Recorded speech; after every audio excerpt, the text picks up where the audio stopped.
Los cátaros desafiaron al Vaticano y pagaron con fuego. No eran criminales, no eran violentos, solo querían vivir su fe de otra forma.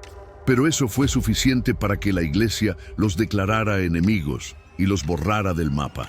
En este video vas a descubrir cómo un grupo de hombres y mujeres fue perseguido, torturado y quemado vivo por atreverse a pensar distinto.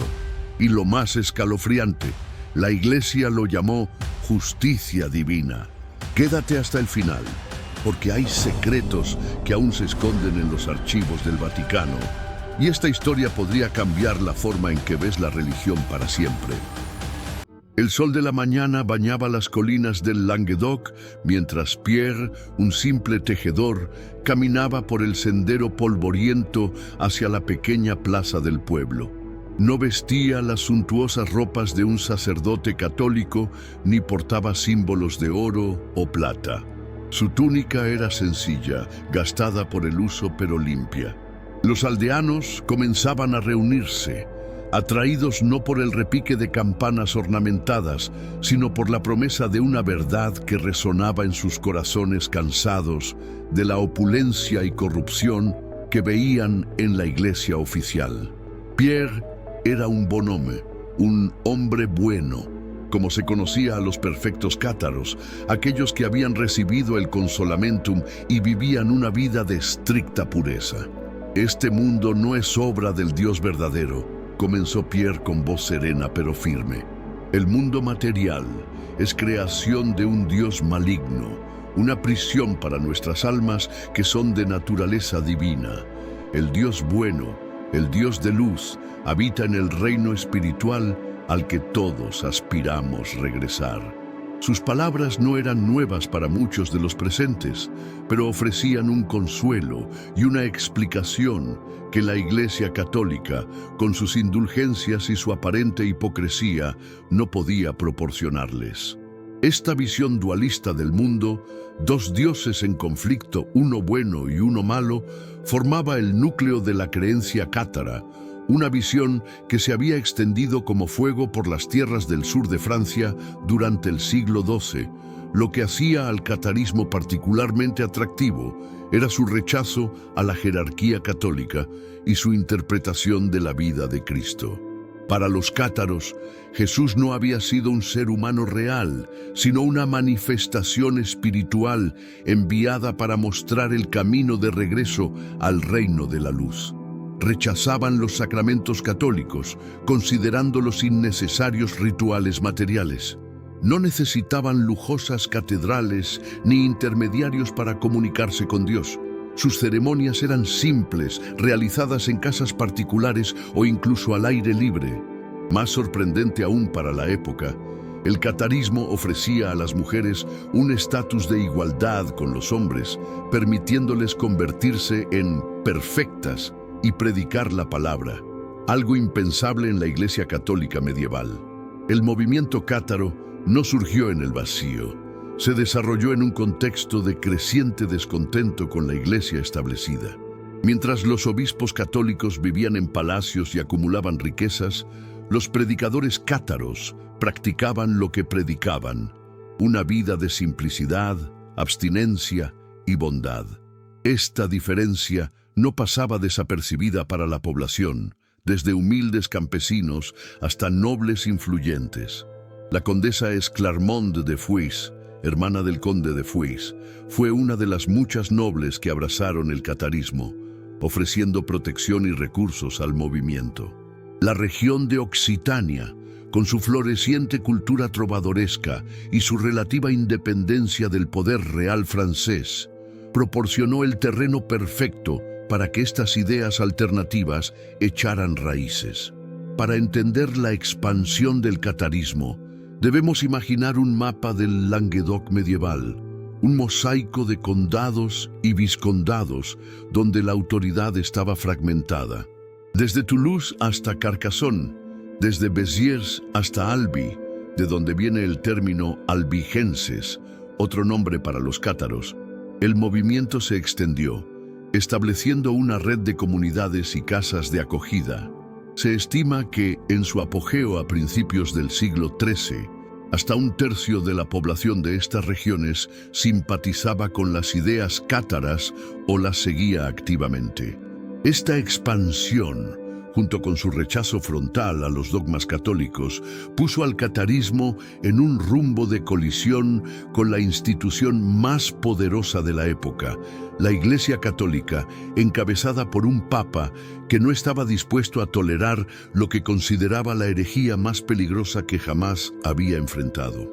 «Matadlos a todos, Dios reconocerá a los suyos». Esta frase, atribuida al legado papal Arnaud Amalric durante el asedio de Béziers en 1209, encapsula la brutalidad con la que la Iglesia Católica decidió enfrentar la amenaza cátara. La mañana del 22 de julio, los habitantes de Béziers se despertaron con el sonido de miles de caballeros y soldados acampados a las afueras de sus murallas. La cruzada albigense, proclamada por el Papa Inocencio III, había llegado a sus puertas. La ciudad, con una población mixta de católicos y cátaros, se enfrentaba ahora a un ejército cuyo objetivo era erradicar la herejía por cualquier medio necesario. El Papa Inocencio III no había tomado la decisión de lanzar una cruzada a la ligera. Durante años había intentado combatir el catarismo mediante la predicación y el debate teológico. Envió misioneros como Domingo de Guzmán, futuro fundador de la Orden Dominica, para contrarrestar la influencia cátara. Sin embargo, estos esfuerzos pacíficos tuvieron un éxito limitado. La paciencia del Papa se agotó definitivamente en 1208, cuando su legado, Pierre de Castelnau, fue asesinado tras un encuentro con el conde Raimundo VI de Toulouse, sospechoso de simpatizar con los cátaros. Este incidente proporcionó el pretexto perfecto para una intervención militar. Inocencio III llamó a la nobleza del norte de Francia a tomar las armas contra los herejes, ofreciendo las mismas indulgencias que recibían quienes luchaban en Tierra Santa, y más tentadoramente, el derecho a apropiarse de las tierras conquistadas. El asedio de Béziers se convirtió rápidamente en una de las masacres más sangrientas de la historia medieval. Cuando los cruzados preguntaron a Amalric cómo distinguir entre católicos y herejes, este supuestamente pronunció aquellas infames palabras que justificaban la matanza indiscriminada. Los cruzados irrumpieron en la ciudad y masacraron a toda la población, estimada entre 15.000 y 20.000 personas. Las crónicas describen cómo la sangre corría por las calles, mientras las iglesias donde muchos habían buscado refugio eran incendiadas con todos dentro. La caída de Béziers envió un mensaje claro a otras ciudades. Resistirse significaba destrucción total. Tras Béziers, la ciudad fortificada de Carcassonne cayó rápidamente, aunque sus habitantes fueron perdonados a condición de que abandonaran la ciudad desnudos, llevando solo sus pecados, como relatan las crónicas. Simón de Montfort, un noble del norte que se convirtió en el líder militar de la cruzada, demostró ser un estratega despiadado. Durante los siguientes años, conquistó sistemáticamente fortalezas y tierras cátaras, consolidando su propio poder. La cruzada, que había comenzado con motivos religiosos, reveló rápidamente su dimensión política. El norte católico de Francia estaba anexionando efectivamente el sur occitano, con su distintiva cultura y lengua. Las consecuencias de la cruzada albigense fueron profundas y duraderas. El Languedoc, anteriormente próspero e independiente, quedó devastado y eventualmente incorporado al reino francés. La cultura occitana, con su rica tradición trovadoresca y su tolerancia religiosa, recibió un golpe del que nunca se recuperaría completamente. La cruzada, que oficialmente terminó con el Tratado de París en 1229, logró debilitar significativamente al catarismo, pero no lo erradicó por completo. Los creyentes supervivientes se refugiaron en lugares remotos, especialmente en las montañosas fortalezas de los Pirineos. Para completar la tarea de eliminar hasta el último vestigio de la herejía, la Iglesia necesitaría una herramienta más sistemática: la Inquisición. En la pequeña sala de piedra del Palacio Episcopal de Pamiers, Beatriz de Planisoles se sentaba nerviosamente frente al obispo Jacques Fournier. El año era 1320, y aunque la cruzada albigense había terminado hacía casi un siglo, la casa de cátaros continuaba con implacable determinación. Fournier, un monje cisterciense corpulento con ojos penetrantes que años más tarde se convertiría en el Papa Benedicto XII, era conocido por su meticulosidad. Sobre la mesa descansaban pergaminos donde escribas anotaban cada palabra del interrogatorio. «Dime, Beatriz», comenzó Fournier con voz engañosamente amable, «¿es cierto que tu difunto esposo te habló del consolamentum y de las creencias de los buenos hombres?» El sudor perlaba la frente de Beatriz mientras consideraba cuidadosamente su respuesta, sabiendo que sus palabras podrían llevarla a la hoguera. La Inquisición, establecida formalmente en Languedoc en 1233 por el Papa Gregorio IX, representaba una nueva fase en la lucha contra el catarismo. A diferencia de la cruzada con su violencia abierta, la Inquisición operaba mediante la investigación sistemática, el interrogatorio y la presión psicológica. Los inquisidores, principalmente reclutados de las órdenes dominica y franciscana, viajaban de pueblo en pueblo, convocando a los habitantes para que confesaran herejías o denunciaran a otros. Los métodos incluían desde promesas de clemencia por confesiones voluntarias hasta amenazas, encarcelamiento e incluso tortura en casos de resistencia obstinada. Las penas variaban desde penitencias menores, como llevar cruces amarillas cosidas en la ropa, identificando al portador como hereje arrepentido, hasta la confiscación de propiedades, encarcelamiento perpetuo o, para los casos más graves o reincidentes, la entrega al brazo secular para ser quemados en la hoguera. Entre todos los inquisidores, Jacques Fournier destaca por el extraordinario registro que dejó de sus actividades. Entre 1318 y 1325, mientras era obispo de Pamiers, Fournier condujo personalmente 578 interrogatorios a 114 sospechosos de herejía. A diferencia de otros inquisidores, ordenó que se transcribieran íntegramente las preguntas y respuestas de cada sesión, creando lo que hoy conocemos como el Registro de Fournier, un documento histórico de valor incalculable. Este registro nos ofrece una ventana única a la vida cotidiana, las creencias y los miedos de la gente común de la época. Más que cualquier otra fuente, nos permite escuchar las voces auténticas de quienes vivieron durante el ocaso del catarismo. La aldea de Montaillou, situada en los Pirineos, ocupa un lugar central en el registro de Fournier. Este pequeño asentamiento de apenas 250 habitantes se había convertido en uno de los últimos bastiones del catarismo a principios del siglo XIV. A través de los interrogatorios emerge un retrato fascinante de cómo las creencias cátaras persistían integradas en la vida diaria. Aprendemos sobre los perfectos que se escondían en cuevas de montaña, visitando secretamente las aldeas por la noche.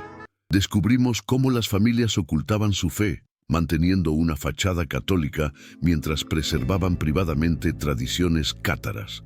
El registro revela detalles íntimos, cómo se realizaba el consolamentum, el único sacramento cátaro administrado a los moribundos o a quienes deseaban convertirse en perfectos, las dietas vegetarianas de los creyentes más devotos, las redes de casas seguras donde los predicadores cátaros podían refugiarse.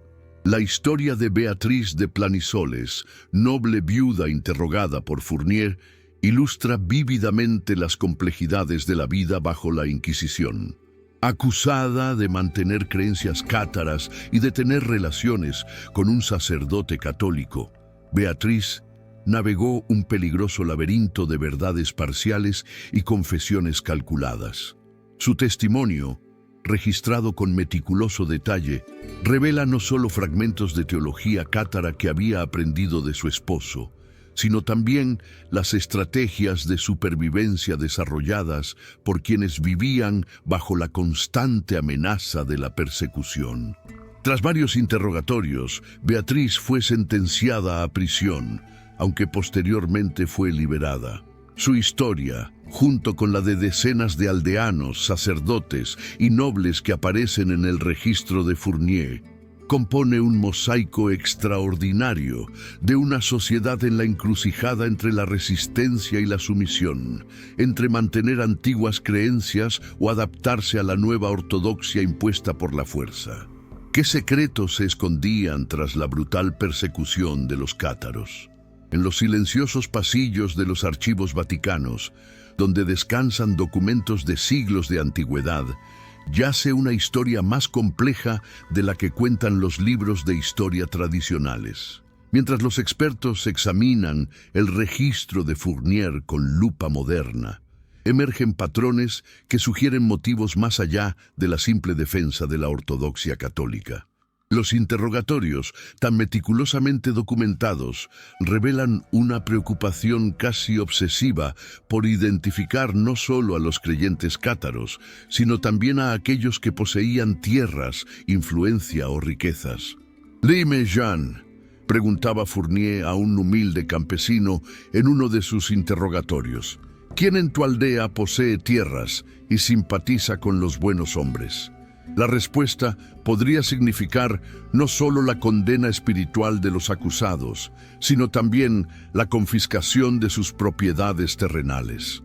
El análisis moderno del registro de Fournier ha llevado a historiadores como Robert Moore a proponer que la persecución cátara representó uno de los primeros ejemplos de lo que él denomina sociedad persecutoria, un modelo donde el poder centralizado utiliza la persecución sistemática de grupos marginados para consolidar su autoridad.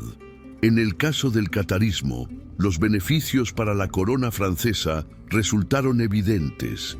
La cruzada albigense permitió la anexión del rico Languedoc, previamente fuera de su control efectivo. Para el papado, significó la eliminación de un desafío a su autoridad espiritual y, no menos importante, la oportunidad de confiscar propiedades y redirigir recursos hacia las arcas eclesiásticas. Los documentos papales de la época revelan la minuciosa contabilidad de las propiedades confiscadas a los herejes, mostrando cómo la persecución religiosa se entrelazaba con motivos económicos y políticos. Sin embargo, la controversia más profunda surge cuando nos preguntamos, ¿existieron realmente los cátaros como un grupo religioso organizado? Esta pregunta, que puede parecer absurda considerando la sangrienta cruzada lanzada contra ellos, ha cobrado fuerza en el ámbito académico. La historiadora Alessia Tribellone sostiene provocativamente que el catarismo, como movimiento coherente, podría haber sido en gran medida una construcción de los propios inquisidores. Según esta teoría, la Iglesia Católica habría exagerado la amenaza, agrupando bajo una misma etiqueta a diversos disidentes religiosos con el fin de justificar medidas extremas. Los registros inquisitoriales, argumenta Tribellone, revelan inconsistencias significativas en las supuestas creencias cátaras, sugiriendo que muchas confesiones podrían haber sido obtenidas bajo coacción o modeladas según las expectativas de los inquisidores. Esta visión revisionista encuentra firme oposición en historiadores como Pilar Jiménez Sánchez, quien señala la existencia de numerosos documentos papales anteriores a la cruzada que ya describen con precisión las creencias cátaras. Más convincentemente aún, apunta a la existencia de textos cátaros auténticos que sobrevivieron a la persecución, como el Libro de los Dos Principios, un tratado teológico que articula claramente la visión dualista del mundo que formaba el núcleo del pensamiento cátaro. Estos documentos, escritos por los propios creyentes y no por sus perseguidores, demuestran que, independientemente de cómo se les etiquetara, existía un grupo de personas que compartían una visión religiosa distintiva y alternativa al catolicismo oficial. El misterio se profundiza cuando examinamos la desproporción entre la respuesta de la Iglesia y la amenaza real que los cátaros representaban. Incluso en su apogeo, el catarismo seguía siendo un movimiento regional, limitado principalmente al sur de Francia y partes del norte de Italia. ¿Por qué entonces el papado movilizó recursos sin precedentes para erradicarlo cuando había tolerado o combatido con menor ferocidad otras desviaciones doctrinales? Los documentos internos del Vaticano de aquella época sugieren que lo que más alarmaba a la jerarquía católica no era simplemente la teología cátara, sino su efectividad para atraer seguidores y su potencial para socavar fundamentalmente la autoridad eclesiástica. En una carta al Papa Inocencio III, un obispo del Languedoc escribía: «Estos herejes viven vidas de tal pureza que el pueblo los sigue naturalmente, mientras nos desprecian a nosotros por nuestra opulencia y corrupción». Esta amenaza al modelo mismo de autoridad eclesiástica, junto con los intereses políticos y económicos en juego, podría explicar la magnitud sin precedentes de la respuesta papal. El amanecer baña con luz dorada las imponentes murallas de Carcassonne, una ciudad que parece sacada directamente de un cuento medieval. Los turistas se agolpan para fotografiar este icono del país catar, ignorando en su mayoría la sangrienta historia que se esconde tras su belleza. Anne, una guía local, comienza su recorrido diario. Bienvenidos a la tierra de los cátaros, un pueblo perseguido por buscar una forma más pura de espiritualidad. Esta narrativa, repetida miles de veces en folletos turísticos y visitas guiadas por el sur de Francia, representa la fascinante transformación del catarismo, de herejía perseguida a atracción turística y símbolo cultural de la identidad regional occitana. El Pays Catar, país cátaro, denominación oficial utilizada por la industria turística de la actual región de Occitanie, engloba docenas de sitios históricos asociados con el catarismo, desde las imponentes fortalezas de Montségur, último bastión cátaro que cayó en 1244, hasta Minerve, donde 140 creyentes prefirieron saltar voluntariamente a las llamas antes que renunciar a su fe. Estos lugares, anteriormente símbolos de resistencia y tragedia, han sido cuidadosamente preservados y promocionados como parte del patrimonio cultural francés. La ironía no escapa a los historiadores. El mismo Estado que una vez participó en la erradicación del catarismo ahora capitaliza su memoria. Sin embargo, esta preservación también ha permitido que la historia cátara, con todas sus complejidades, permanezca en la conciencia colectiva en lugar de desvanecerse en el olvido. Más allá del turismo, el catarismo ha perdurado como un poderoso símbolo de resistencia contra la opresión religiosa y política. Durante siglos, diversos movimientos han invocado el espíritu cátaro para inspirar sus propias luchas.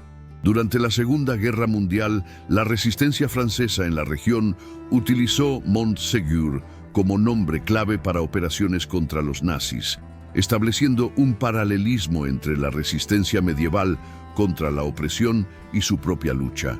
En la era moderna, movimientos regionalistas occitanos han adoptado símbolos cátaros para representar su deseo de mayor autonomía cultural y lingüística frente al centralismo francés. La cruz cátara de 12 puntas, originalmente un símbolo religioso, ahora adorna banderas regionalistas y arte contemporáneo como emblema de identidad cultural. El legado del catarismo trasciende también al ámbito de las ideas, particularmente en lo referente a la libertad religiosa y los derechos de las mujeres.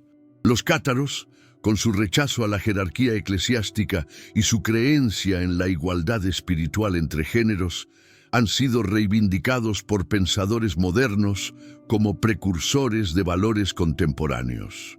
Historiadores feministas han destacado el papel prominente que las mujeres desempeñaban en el movimiento cátaro, donde podían acceder al estatus de perfectas y ejercer autoridad espiritual siglos antes de que tales oportunidades estuvieran disponibles en las instituciones religiosas tradicionales. Si bien estas interpretaciones a veces romantizan o modernizan excesivamente las creencias cátaras, reflejan la capacidad del catarismo para resonar con aspiraciones contemporáneas de igualdad y libertad espiritual. La historia cátara ofrece lecciones profundamente relevantes para nuestro tiempo sobre la construcción de narrativas históricas y su uso por instituciones de poder. La transformación de los cátaros de peligrosos herejes a mártires de la libertad religiosa ilustra cómo las narrativas históricas evolucionan según las necesidades y valores de cada época. También nos recuerda los peligros de la intolerancia religiosa y la persecución sistemática de minorías.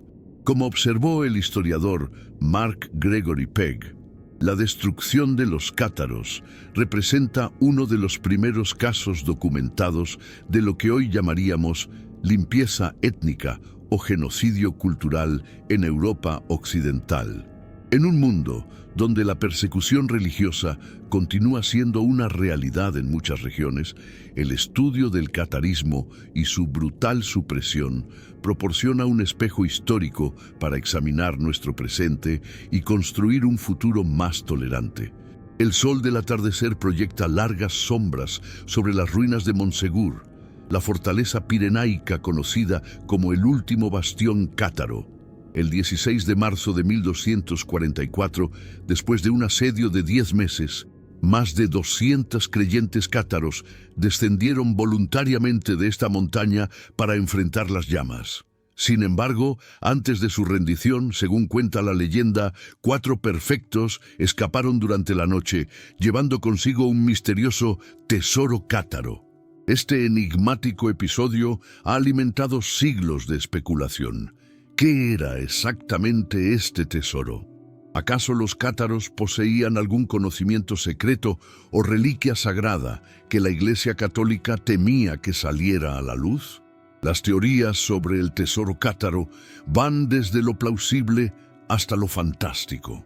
Algunos historiadores sugieren que podría haberse tratado simplemente de reliquias religiosas importantes para la comunidad cátara o fondos financieros para apoyar a los creyentes supervivientes. Otros proponen que los cátaros podrían haber poseído textos religiosos antiguos, tal vez evangelios apócrifos o escritos gnósticos que contradecían las enseñanzas oficiales de la Iglesia. Esta última teoría gana credibilidad cuando consideramos las similitudes entre las creencias cátaras y los textos gnósticos descubiertos en Nag Hammadi, Egipto, en 1945, muchos de los cuales presentan visiones dualistas similares a la teología cátara. La posibilidad de que los cátaros preservaran textos cristianos primitivos que la Iglesia había intentado suprimir podría explicar parcialmente la determinación del Vaticano para erradicar completamente este movimiento. La conexión entre los cátaros y los templarios representa otro misterio fascinante. Ambos grupos fueron perseguidos y eliminados con extrema brutalidad, aunque en períodos diferentes. La Orden del Temple, fundada en 1119 para proteger a los peregrinos en Tierra Santa, creció hasta convertirse en una poderosa institución financiera antes de ser brutalmente suprimida por el rey Felipe IV de Francia y el Papa Clemente V en 1307. Algunos investigadores han sugerido conexiones entre ambos grupos, señalando que los templarios operaban en regiones con presencia cátara y que algunos caballeros podrían haber simpatizado con aspectos de la espiritualidad cátara. Más intrigante aún, Después de la caída de Montsegur, algunas tradiciones locales afirman que el tesoro cátaro podría haber pasado a manos templarias para su custodia. Si bien estas teorías carecen de evidencia documental sólida, ilustran cómo los misterios del catarismo continúan entrelazándose con otras narrativas de conocimiento oculto y persecución religiosa. El destino de los últimos cátaros constituye otro enigma histórico. Aunque la Inquisición declaró oficialmente erradicado el catarismo hacia finales del siglo XIV, existen indicios de que algunas creencias y prácticas sobrevivieron clandestinamente. Documentos inquisitoriales ocasionales mencionan casos aislados de herejía cátara, hasta bien entrado el siglo XV, particularmente en regiones remotas de los Pirineos. Más sorprendente aún, algunas investigaciones sugieren posibles conexiones entre el catarismo tardío y los valdenses, otro movimiento religioso disidente que logró sobrevivir en los valles alpinos hasta la Reforma Protestante. ¿Podrían algunas comunidades haber preservado elementos de la tradición cátara, adaptándolos y transmitiéndolos secretamente a través de generaciones? La dificultad para responder esta pregunta radica en que cualquier continuidad habría dependido necesariamente del secreto absoluto, dejando escaso rastro documental. Quizás el misterio más profundo del catarismo reside en los archivos secretos vaticanos. A pesar de su apertura parcial a investigadores en las últimas décadas, vastas secciones relacionadas con la Inquisición medieval permanecen restringidas o sin catalogar adecuadamente. Historiadores que han obtenido acceso limitado reportan la existencia de documentos que podrían arrojar nueva luz sobre la persecución cátara, incluyendo correspondencia privada entre papas e inquisidores que nunca ha sido publicada. ¿Qué secretos podrían revelar estos documentos? ¿Confirmarían las sospechas de motivaciones políticas y económicas detrás de la cruzada contra los cátaros? ¿O tal vez contendrían información sobre aspectos del catarismo que la historiografía moderna desconoce?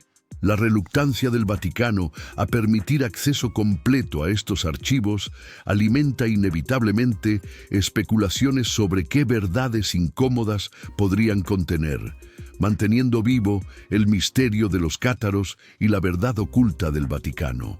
En una pequeña librería de Toulouse, Marie coloca cuidadosamente en el estante un nuevo libro sobre espiritualidad cátara. Es nuestro bestseller del mes, comenta con una sonrisa. La gente busca alternativas espirituales y los cátaros ofrecen un mensaje que resuena profundamente hoy. Este fenómeno no es exclusivo del sur de Francia. En todo el mundo occidental, donde la desafección con las instituciones religiosas tradicionales crece constantemente, el catarismo ha experimentado un sorprendente renacimiento como fuente de inspiración espiritual. ¿Qué hace que un movimiento religioso medieval, brutalmente exterminado hace 8 siglos, hable con tanta claridad a las personas del siglo XXI? El núcleo del atractivo contemporáneo del catarismo radica precisamente en aquello que lo hizo peligroso para la Iglesia medieval: su radical cuestionamiento de la autoridad religiosa institucional. En una época donde escándalos de abusos y corrupción han erosionado la confianza en las jerarquías eclesiásticas tradicionales, la visión cátara de una espiritualidad directa, sin intermediarios costosos o elaborados rituales, resuena con quienes buscan una conexión más personal con lo divino.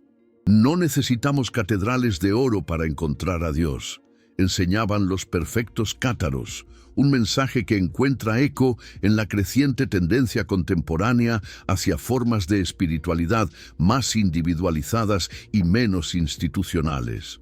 La simplicidad ética del catarismo, su énfasis en la bondad personal, la no violencia y la austeridad, también atrae a una generación preocupada por el consumismo desenfrenado y sus consecuencias ambientales y sociales. La visión dualista cátara, frecuentemente malinterpretada como un simple rechazo del mundo material, ofrece una metáfora sorprendentemente relevante para la condición humana moderna. Los cátaros no odiaban el mundo físico per se, más bien veían la existencia material como un estado transitorio, una fase en el viaje del alma hacia la luz. Esta perspectiva proporciona un marco conceptual para comprender el sufrimiento y la injusticia sin recurrir a la noción de un Dios cruel o indiferente. Para muchos buscadores espirituales contemporáneos, esta visión reconcilia mejor la existencia del mal con la creencia en un principio divino benevolente que las explicaciones ofrecidas por las teologías monoteístas tradicionales. Como observa el filósofo religioso John Caputo, el dualismo cátaro, lejos de ser una herejía primitiva, puede verse como una respuesta sofisticada al problema del mal que sigue desafiando a las teologías contemporáneas. Particularmente significativa para nuestra época resulta la actitud cátara hacia la igualdad de género. En un momento histórico donde las mujeres estaban sistemáticamente excluidas del poder espiritual en la Iglesia Católica, el catarismo ofrecía a las mujeres la posibilidad de recibir el consolamentum y convertirse en perfectas con la misma autoridad espiritual que sus contrapartes masculinos. Documentos inquisitoriales están llenos de referencias a mujeres cátaras que predicaban, administraban sacramentos y lideraban comunidades. Esta tradición de igualdad espiritual ha convertido al catarismo en referente para teólogas feministas y movimientos que abogan por un mayor reconocimiento del liderazgo femenino en contextos religiosos. La historiadora Anne Brennan señala: las perfectas cátaras representan uno de los primeros ejemplos documentados en la Europa medieval de mujeres que ejercían autoridad religiosa independiente, un precedente histórico invaluable para quienes luchan por la igualdad en contextos religiosos contemporáneos. El legado más profundo del catarismo, sin embargo, podría residir no tanto en sus doctrinas específicas como en su ejemplo de resistencia pacífica frente a la opresión. En un mundo donde los conflictos religiosos continúan generando violencia, la respuesta no violenta de los cátaros ante la persecución ofrece un poderoso contrapunto histórico. Cuando 200 creyentes cátaros caminaron voluntariamente hacia las llamas en Montségur en 1244, antes que renunciar a sus convicciones, establecieron un paradigma de resistencia espiritual que ha inspirado a generaciones posteriores. Los cátaros nos enseñan que el poder verdadero no reside en la capacidad de infligir sufrimiento, sino en la disposición a soportarlo por la verdad, reflexiona el teólogo Jean Duvernoy. En tiempos donde el extremismo religioso a menudo se asocia con la violencia, el ejemplo cátaro de firmeza pacífica ante la persecución proporciona un modelo alternativo de integridad espiritual que trasciende las particularidades de su teología. Al contemplar el legado de los cátaros desde nuestra perspectiva contemporánea, quizás su mensaje más universal sea precisamente su recordatorio de que la historia espiritual de la humanidad es más rica y diversa de lo que cualquier ortodoxia oficial ha permitido reconocer. Su brutal supresión representa un capítulo oscuro donde la diversidad religiosa fue sacrificada en el altar de la uniformidad institucional.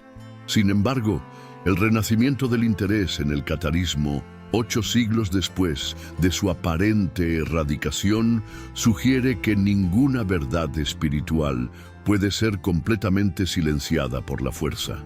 Como las semillas que permanecen dormidas en el suelo durante generaciones antes de florecer en condiciones favorables, las preguntas fundamentales que los cátaros plantearon sobre la naturaleza del bien y el mal, la autoridad religiosa, la igualdad espiritual y la autenticidad personal, continúan germinando en el corazón humano, recordándonos que la búsqueda de significado trascendental es un aspecto ineludible de nuestra humanidad compartida.